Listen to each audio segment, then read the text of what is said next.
it's much worse because we're going to get into a period. We're probably, after last night, we're probably already in a running situation, right, league-wise, right? So you've got, how can it be reasonable for a situation where in the middle of a title race to have this pending dropping again, another title race?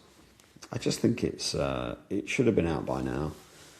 It's going to cause all sorts of problems for them, almost regardless of what it says.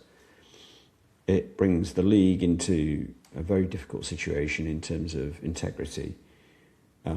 Either way, so if there's a finding against City, then there's a question about integrity, clearly. If there's a finding for City, then there's the integrity the other way, the distraction and everything else of that happening in the middle of another title race. So essentially saying that it's been too long for a verdict, which we agree with, which is not really the Premier League's fault. It's Man City that delayed the whole process by 4 or 5 years, which is their legal right to do. It's not the Premier League that's deliberating over a decision. It's the QCs that have been appointed. But he's essentially saying here that guilty or innocent, even if an answer comes out tomorrow, you've got to question the integrity of the Premier League for releasing those findings because it could impact or damage a title race that City are in. Do you think it's a fair take from Stefan Borson that it's damaging for the integrity of the league to announce the potential guilty verdict of City during a title race? Look, I think for me, if anybody sits on a decision, that's wrong. I worked in the legal profession for many, many years, and you can't you can't go to your jury and say, "Have you got a decision?" Yes. What is it? Guilty. Okay, we'll keep it back for a few months because it's not a good time for the victim, and it's not a good time for the offender. If I found out that they were sitting on a decision, I'd be disgusted. So if it comes out tomorrow, if it comes out at Christmas, it has to come out when it's ready. I think look, at the end of the day, you're going to have the world's smallest violin playing if they announce it the day before Man City have a massive game and then they lose.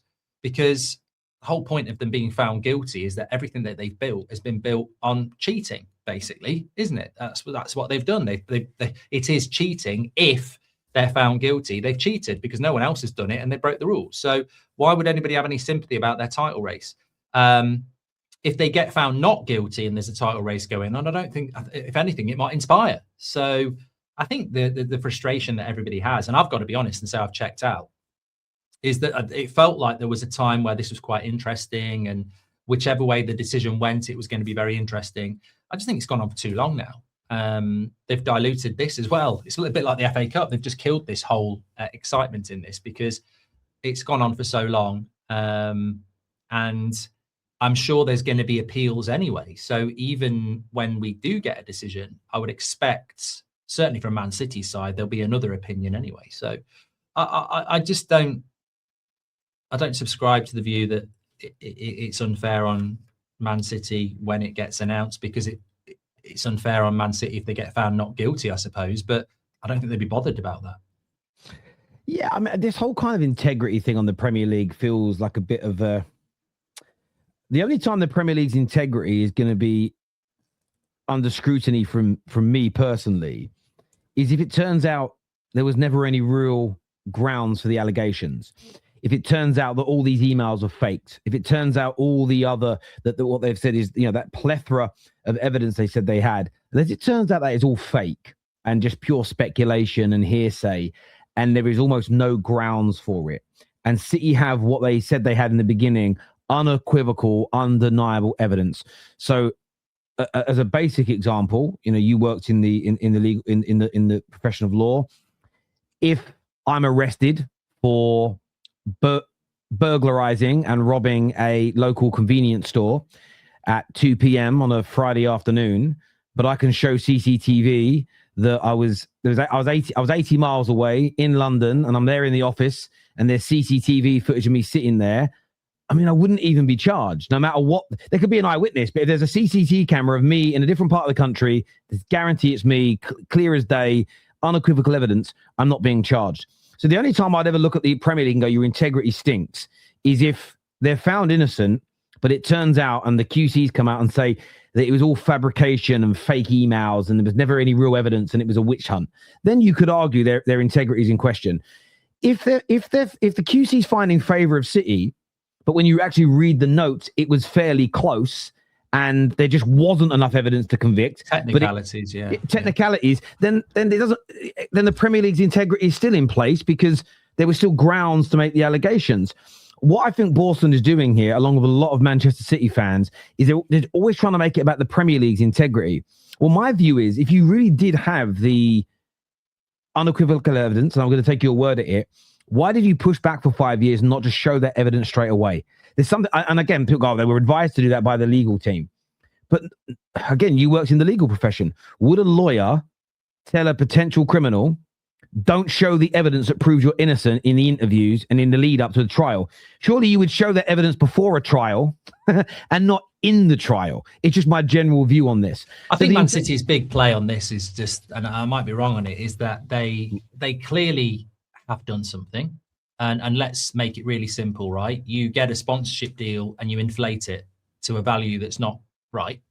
And that sponsorship deal's coming in from somebody that you've got a good relationship with. That's not right. I think their big play is going to be, are these Premier League laws fair and enforceable?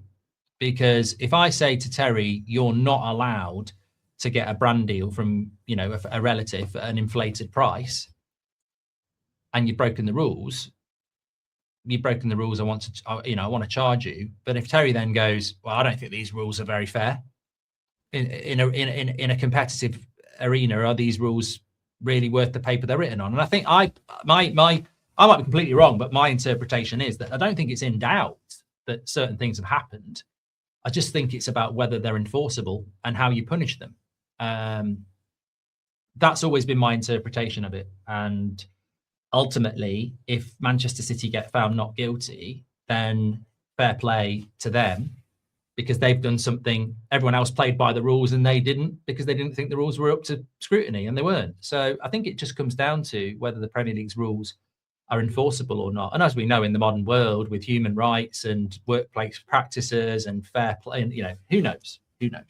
No, I understand that. And for me, as I've said all along, if they're found innocent, and I mean absolutely innocent, they have all the evidence to prove they've never done anything wrong, because you have brand deals on your channel. If you had to pull out documents now that prove it was a real email from Boohoo and you had real contact with them and they've transferred you the money and it wasn't some weird embezzlement scheme where you were giving Boohoo the money to then give back to you, between you and Boohoo, you'd be able to provide that evidence. You know it's there. I'd be able to do it with the brand deals I have. So if City are able to do that and prove unequivocally that where it's going to be, where the question mark stands is if there just isn't enough proof to convict, but there's no evidence they didn't do it. That's where, for me, this is all just not been a waste of time, but for the fans, we're no closer to understanding what's going on. And from a City perspective, whether they like it or not, if it's sort of, there was no evidence they didn't do it, but we couldn't prove in a court again, because it couldn't prove that they did,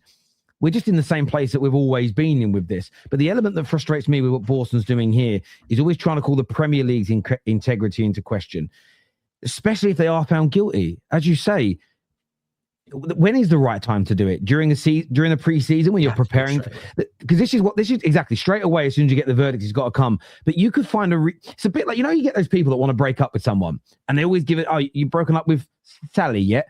Nah, it's nearly Christmas. I'm going to do it after Christmas. I can't do it now. It's nearly Valentine's Day. Look, I want to do it, but the kids break up from school soon. I can't do it now because it's Johnny's birthday next week, and I don't want to ruin his birthday. Oh, I can't because we're going trick-or-treating with the kids. It's nearly Christmas again. You can keep putting things off. There's always going to be a integrity reason for the Premier League to not release the findings. And that's why the Premier League and football fans can't be gaslit into thinking there's truth. It's always going to be pre-season or the beginning of the season. We've just signed players. Oh, it's a festive period. It's really busy. Oh, it's a title race. Oh, there's a semi-final next week. You can always find a reason to not release the findings, and we just need to get them out there. And I just felt that this whole idea that the Premier League's integrity is going to be in tatters if they released it now. No, it's the other way. Imagine they sit on it for the rest of the season. How fair is that on Arsenal? And no, they won't do it. And that's why I think Borson's saying what it is that he's saying. Well, it's preposterous, because imagine if, like, they know Man City are guilty, but they're not going to release it until June. Man City go and win the league. And then they go, yeah, we knew in March, but we didn't want to ruin the title race. If as Arsenal, you're going to go, so you knew they cheated in fucking March, but you didn't tell them that they'd done it because you didn't want to ruin the title integrity of a title race. Come on. That damages the integrity far more than anything else. I was watching EastEnders, my guilty pleasure, and Max Brannan the other night, he found out that his grandkid was bullying the child of a girl that he's trying to sleep with, and he put a stop to the bullying, Mark, but he didn't tell Linda who the bully was, and they had a little kiss and a cuddle one evening, and the next day Linda finds out that he already knew who the bully was. And it's just, he got done for lying. His integrity, Max Brannan's integrity was again in question. And absolutely, by the way, great documentary, EastEnders. Get yourselves watching it. And this is the same with the Premier League. They've got to make sure, it's my guilty pleasure. I love a bit of EastEnders. I can't lie.